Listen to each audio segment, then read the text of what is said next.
UPTGT, PGT, LT grade, NVS, KVS की तैयारी कर रहे सभी दोस्तों को पंकज ओझा का नमस्कार। दोस्तों ये देखिए लेकर आ गया हूँ वॉरियर्स ड्रिल 6 और इसमें हमेशा की तरह हम देखेंगे कुछ महत्वपूर्ण क्वेश्चन जो कि लिटरेचर से रिलेटेड होंगे, ग्रामर से रिलेटेड होंगे।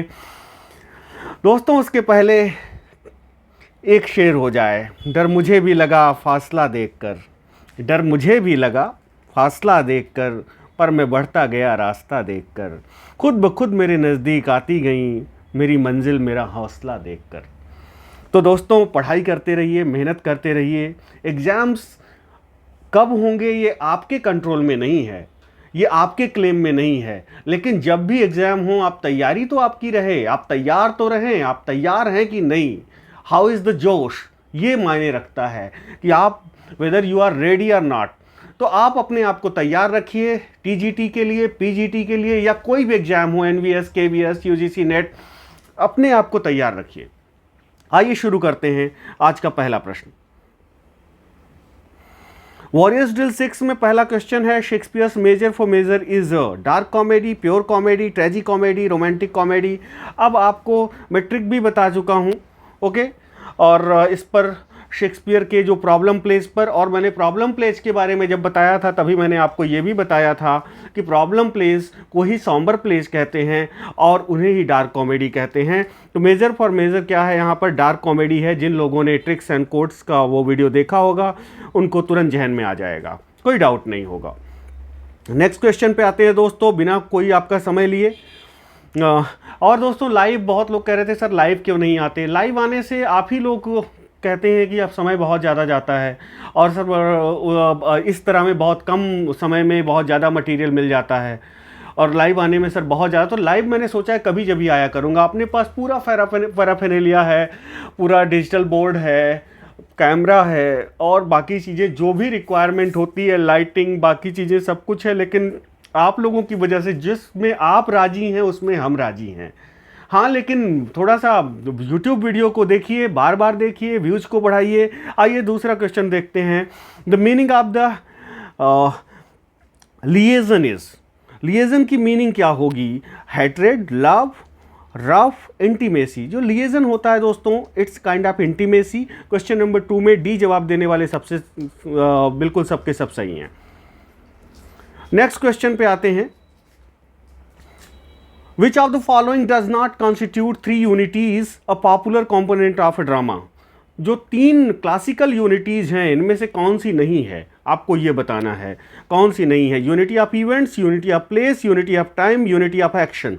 तो दोस्तों मैं आपको बताता चलूँ कि यहाँ पर यूनिटी ऑफ इवेंट्स की कोई चर्चा क्लासिकल यूनिटीज़ में नहीं है, बाकी इन 3 की चर्चा है, unity of place, unity of time, unity of action.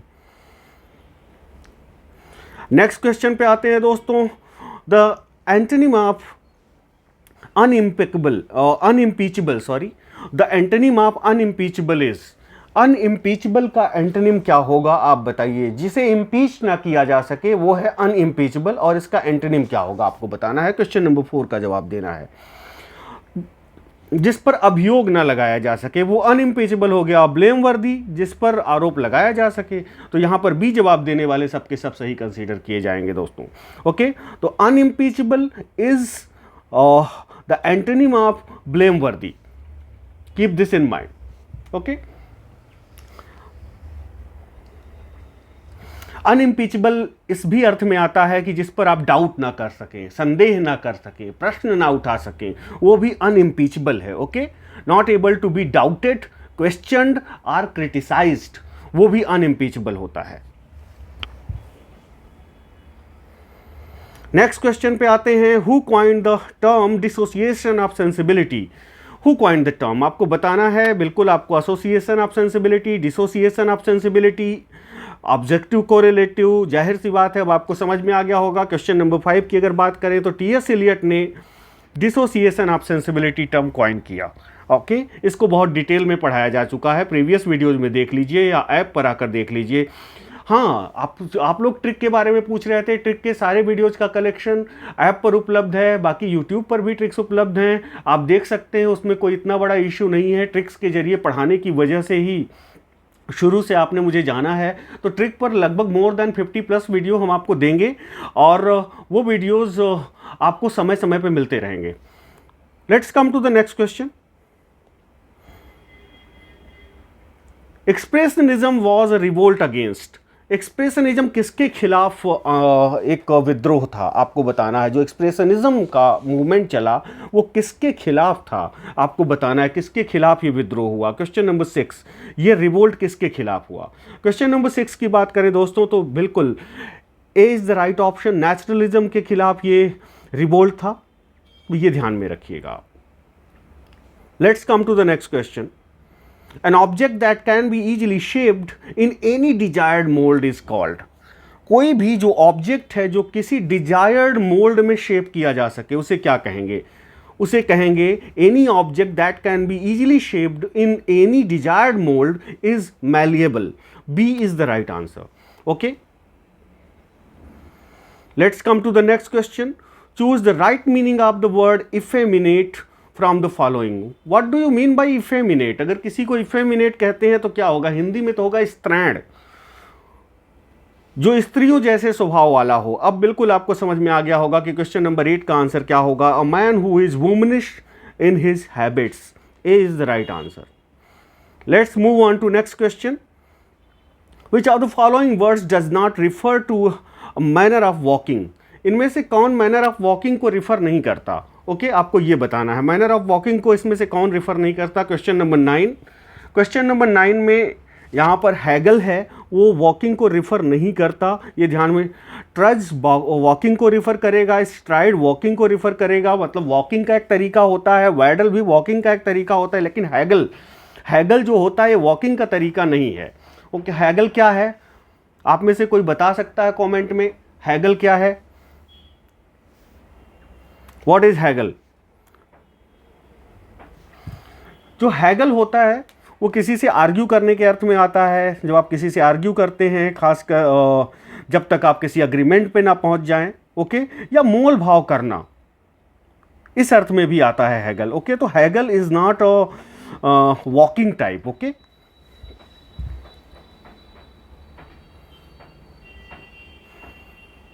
give a one word substitution for a student person who absents himself from class duty without permission। कोई स्टूडेंट है या कोई व्यक्ति है जो बिना परमिशन के ड्यूटी से या क्लास से absent रहता है, उसे क्या बोलेंगे। क्वेश्चन नंबर 10 का जवाब देना है। क्वेश्चन नंबर 10 में दोस्तों उसे बोलेंगे ट्रूअंट। क्या बोलेंगे, ट्रूअंट। क्वेश्चन नंबर 10 में डी आपका आंसर हो जाएगा, that is TRUANT। Truant spelling mistake में भी पूछा जाता है, दैट्स वाई मैंने लेटर्स दोहराए। ओके, ध्यान में रखना है आपको।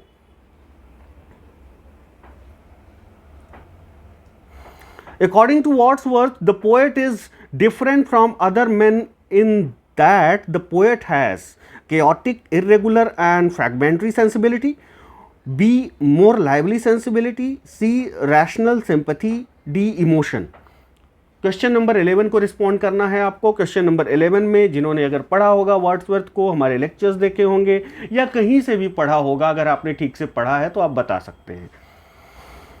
क्वेश्चन नंबर 11 में जिन दोस्तों के जवाब यहाँ बी आ रहे हैं वो बिल्कुल सही है। More lively sensibility will be the right answer. According to Wordsworth the poet is different from other men because he has got more lively sensibility. Who refers to William Wordsworth as an ever enduring man? Wordsworth को ever enduring man कौन कहता है। Question number 12 का जवाब दीजिए। और हाँ, question number 12 के पहले एक बात मैं आपको बता देना चाहता हूं दोस्तों, बुक्स आर इंडिस्पेंसिबल, पहली थियरी है। दूसरी थियरी ये है कि जिसे भी आप अपना टीचर मानते हैं, जिसे भी आप अपना गुरु मानते हैं या जिसे भी आप अपना कोच मानते हैं, उसके मार्गदर्शन में पढ़ाई करिए, उसके हिसाब से पढ़ाई कीजिए और फालतू का समय मत व्यतीत कीजिए। बहुत सारी जगहें हैं जहां पर आपको 20 क्वेश्चन, 25 क्वेश्चन, 28 क्वेश्चन दिए जाते हैं पूरे 1 घंटे में। वहां पर इस तरह से समय, मुझे नहीं लगता दैट इज़ लॉजिकल। मैंने खुद भी पढ़ा के देखा, आप लोगों ने उसे बहुत ज़्यादा नहीं अप्रूव किया। तो आपका समय कीमती है, दिन भर में कम से कम आपके 200 क्वेश्चन होने चाहिए if you really want to survive in this cutthroat competition era, okay? And in 200 questions में you have to there had to be a mix up of literature, grammar, vocab। इन सब का मिक्सचर होना चाहिए। Okay, इसमें कैसे आप balance बनाते हैं ये मायने रखता है, तो ध्यान में रखिए। बाकी don't get carried away by anything. आगे चलते हैं। विलियम वर्ड्सवर्थ को एवर एंड्यूरिंग मैन किसने कहा? क्वेश्चन नंबर 12 का जवाब देना है तो एस.टी. कॉलरिज ने कहा है दोस्तों। D will be the right answer. और आपको बता दूं, इस क्वेश्चन के अंत में एक मैं ट्रिक दूंगा जो कि पहले भी दे चुका हूं, लेकिन आपको मैं एक ट्रिक जरूर दे के जाऊंगा। क्वेश्चन नंबर 13 पे आते हैं। Wordsworth Immortality Ode contains how many stanzas? बताइए, इमॉर्टैलिटी में कितने लेटर्स हैं ये गिन लीजिए, उतने ही स्टैंजा हो जाएंगे। 1 2 3 4 5 6 7 8 9 10 11 11 लेटर्स हैं, 11 स्टैंजा होंगे। Let's move on to the next question. Which of the following does not belong to Galsworthy's 3 trilogies? Galsworthy की 3 ट्रायलॉजी कौन सी हैं? आपको मालूम होगा, फोरसाइट सागा पहली है, मॉडर्न कॉमेडी दूसरी है, एंड ऑफ द चैप्टर तीसरी है। तो द मैन ऑफ प्रॉपर्टी इनकी ट्रायलॉजी नहीं है। इनकी ट्रायलॉजीज में शामिल अवश्य है, लेकिन इनकी ट्रायलॉजी नहीं है, मतलब नाम नहीं है ट्रायलॉजीज का the man of property. John Galsworthy's novels are chiefly occupied with the effect and conflict of। जो जॉन गैल्सवर्दी के नॉवेल्स हैं वो किस चीज़ से इत्तेफाक रखते हैं, आपको ये बताना है। किसका प्रभाव है, किस चीज़ का कॉन्फ्लिक्ट दिखाया गया है। क्वेश्चन नंबर 15 का जवाब देना है। यहाँ सी जवाब देने वाले सबके सब सही हैं। Class traditions upon society. Galsworthy के जो नॉवेल्स हैं वो चीफली ऑक्यूपाइड हैं, क्लास ट्रेडिशंस को दिखाते हैं कि समाज पर जो वर्ग विशेष की परंपराओं का क्या प्रभाव पड़ता है, या समाज और वर्ग विशेष जो क्लास है, जो क्लास ट्रेडिशंस हैं और सोसाइटी में किस तरह का कॉन्फ्लिक्ट होता है, क्या प्रभाव पड़ता है एक दूसरे का, आपस में क्या अंतर संबंध है, ये दिखाए गए हैं गैल्सवर्दी के प्ले में, ज़्यादातर प्लेज में। नेक्स्ट क्वेश्चन पे आते हैं। What makes these holes, what makes these holes, इसको पैसिव में बदलना है। बदलिए, पैसिव में बताइए। ABCD 4 ऑप्शन आपके सामने हैं, आपकी स्क्रीन पर हैं। क्वेश्चन नंबर 16 की अगर बात करें दोस्तों, तो यहाँ पर क्वेश्चन नंबर 16 में बी जवाब देने वाले सबके सब सही हैं। What are these holes made by? Okay, let's move on to next question. Transform the following sentence into compound sentence. In spite of being unwell he kept on working. अब इसमें क्या करना है, ट्रांसफॉर्म करना है इन सेंटेंसेस को, इस sentence को कंपाउंड सेंटेंस में बदलना है। In spite of being unwell he kept on working, बदलिए, इसको बताइए कंपाउंड में कैसे बनाएंगे। क्वेश्चन नंबर 17, या किस सेंटेंस में कंपाउंड बनाया गया है, इस पर भी ट्रिक है, इस पर भी कोड मैंने दिया हुआ है, easily you can recognise. Question number 17 apps के लिए, लिटरेचर के वीडियोज़ के लिए, ग्रामर के वीडियोज़ के लिए, मॉक ड्रिल्स के लिए, ट्राउंस ड्रिल के लिए विद PDF आप आ सकते हैं। आपका ऐप पर स्वागत है, कोई किसी पर ज़बरदस्ती नहीं है। आराम से आप YouTube पर भी हमारे वीडियोज़ देख सकते हैं, उन्हें एंजॉय कर सकते हैं। If you think our videos are praiseworthy और videos are valuable, then like करिए, शेयर करिए, सब्सक्राइब करिए। ज्ञान बांटने से बढ़ता है, इतना इत्मीनान रखिए। ये बहुत ही पैराडॉक्सिकल चीज़ है, आपको लगेगा कि ज्ञान बांटने से कैसे बढ़ता है, लेकिन बहुत सारी चीज़ें इस दुनिया में पैराडॉक्सिकल हैं जिनकी मीनिंग है।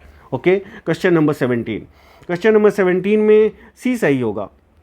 ही was unwell but he kept on working. Okay, तो सेंटेंस क्या था, in spite of being unwell he kept on working, तो इसमें क्या हो जाएगा, he was unwell but he kept on working. Next question पे आते हैं। The phrasal verb keep up with means, keep up with का मतलब क्या होगा, किसी भी चीज से सामंजस्य बनाए रखना। क्वेश्चन नंबर 18, क्वेश्चन नंबर 18 की अगर बात करें तो यहाँ सी जवाब देने वाले बिल्कुल सही हैं। Stay at the same level as someone और समथिंग, उसी लेवल पर बने रखना या अपने आप को बनाए रखना जिस लेवल पर कोई दूसरा है या कोई दूसरी चीज़ है। कीप अप विथ का ये मतलब होता है। Let's come to the next question. The doctor asked the patient did you eat anything this morning. इसको आपको बदलना है इनडायरेक्ट में। चारों विकल्प ये लीजिए, आपके सामने हैं। क्वेश्चन नंबर 19 का जवाब दीजिए। यहाँ सी जवाब देने वाले सबके सब सही हैं। The doctor asked the patient whether he had eaten anything that morning. Okay, see यहाँ पर जवाब देने वाले। बिल्कुल अगर आपके मन में ये डाउट है कि नहीं सर लाइव आएंगे ही नहीं, तो I will keep on coming live. Live आऊँगा मैं बीच बीच में, जब भी आपकी डिमांड होगी, it's up to your demand.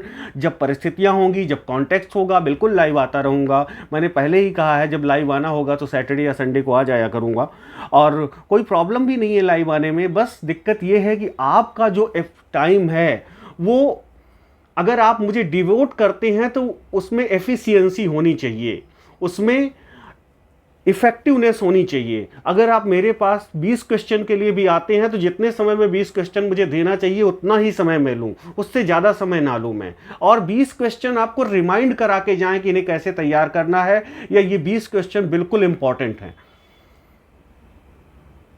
Next question पे आते हैं। Which among the following is not university wit. University wit पर ट्रिक बहुत पहले भी बता चुका हूँ, KLMN LPG की। अब बताइए उसको यूज करके कौन सा इसमें यूनिवर्सिटी वेट नहीं है।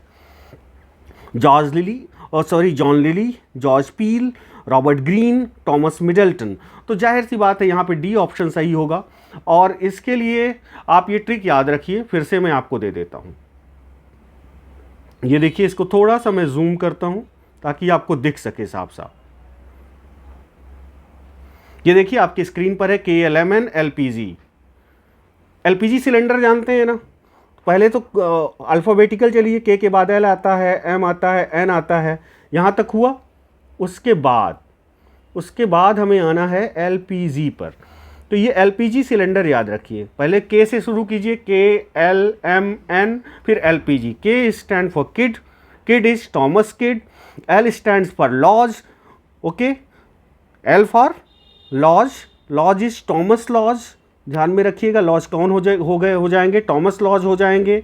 M stands for Marlowe, okay, that is Christopher Marlowe. N stands for Nash, और Nash stand for Thomas Nash. LPG से, L से क्या हो जाएंगे, लिली हो जाएंगे, जॉन लिली। P से क्या हो जाएंगे, पील हो जाएंगे, जॉर्ज पील। और G से क्या हो जाएंगे, ग्रीन हो जाएंगे, जो रॉबर्ट ग्रीन कहलाते हैं। I hope it is very simple. Okay, KLMN, पहले K से अल्फ़ाबेटिकल क्रम में चलिए, K के बाद L आया, फिर M आया, फिर N आया, फिर उसके बाद LPG सिलेंडर याद रखिए, LPG।